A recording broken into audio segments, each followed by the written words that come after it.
several of my videos, I've talked about the importance of using a sharp knife when we're preparing our food.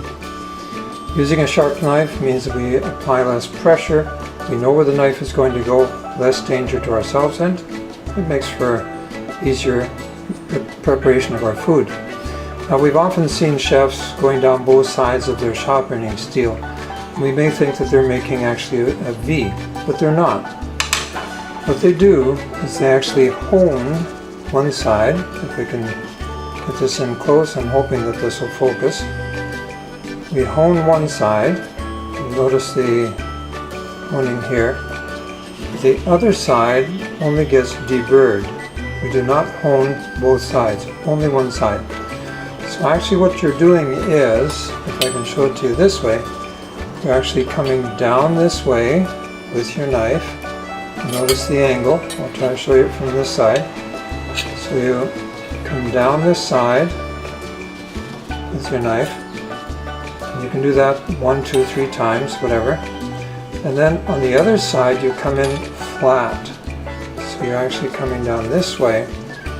What we're doing when we're coming in flat like this is we're deburring. When you hone coming down this side, you make a very slight burr. In this case it would be to the left. Now if you're more left-handed than right, you may want to sharpen them the other way. There's no rule to say one way or the other. But you sharpen only one side. So if you're honing the right side, then you're actually creating a small burr on the left side. So by bringing it down flat on the other side, we're actually removing the burr. So your motion actually goes something like this. So we take it 1, 2, 3, and then just deburr once. 1, 2, 3, deburr, 1, 2, 3, deburr, 1, 2, deburr, 1, 2, deburr, 1, 2, deburr. So when you're done, if you're doing it right, you have a blade like a razor, and that's what we have here. So sometimes knives get neglected and they wind up sort of like butter knives, which is not good. So you may need a slightly rougher file. This is what we call a sharpening steel, and this is actually a file. So the motion is the same.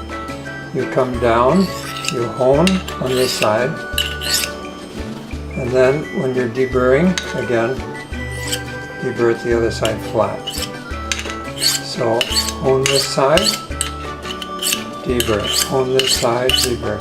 Now you shouldn't have to do this a lot because a file is going to be very hard on your knife. It's going to remove a lot of the steel, relatively speaking.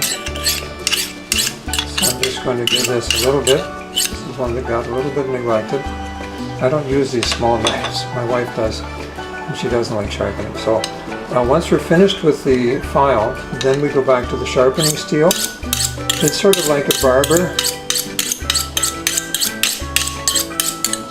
Sort of like a barber when he sharpens his razor before he shaves you. He uses a strop.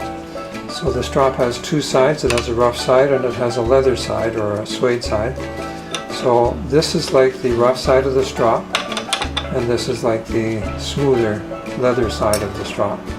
So this does the finishing of our knife. When we're done, it should be nice and sharp. And again, you can see that honing on this side and flat on this side where we've deburred it. So that's how to sharpen a knife properly.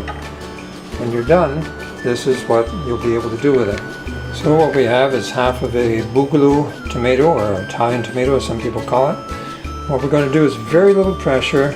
We just run the knife. I'm putting no pressure on the knife at all. And this is what we get. Nice thin slices. Whoops, if I'm accurate. Sorry about that. Okay, so you just let it go out and back, and you're done. Out, back, you're done. So when you're using a sharp knife, this is very easily done, and the likelihood of cutting yourself is much smaller unless you have very shaky hands like I do. So you notice even coming across the other way, when we're done, how easy, without crushing the tomato, and getting nice little chunks. again, that forward motion, back, quick forward motion, back. And that's how we cut our tomatoes. Alright, so that's the advantage of having a sharp knife. Hone one side, deburr the other.